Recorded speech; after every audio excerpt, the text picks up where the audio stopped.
Je pense que le blocus américain contre le blocus iranien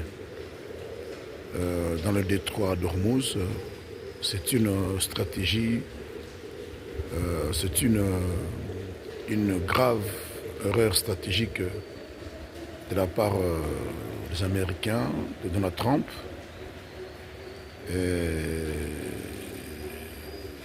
qui n'a pas réussi à mettre la main sur le régime iranien. Et ce régime iranien pourrait se renforcer à l'intérieur. Vous savez, ce que Donald Trump était à comprendre, qu'il a affaire à un peuple au départ suicidaire, capable de se sacrifier eux-mêmes. Les Iraniens sacrifier leur économie. D'ailleurs, à titre de rappel, ce n'est pas la première fois qu'on tente d'asphyxier économiquement l'Iran. Avant 2015, les accords sur le nucléaire iranien, même après, l'Iran subissait des sanctions économiques. Et le peuple iranien,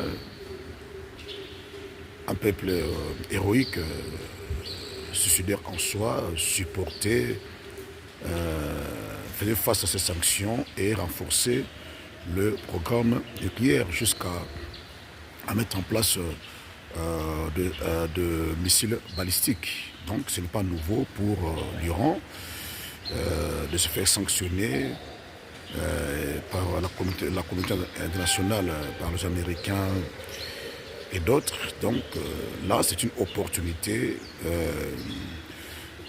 aux Iraniens pour se replier en eux-mêmes à l'intérieur de l'Iran, et ils pourraient discrètement relancer l'enrichissement de l'uranium à plus de 80% et acquérir des armes nucléaires.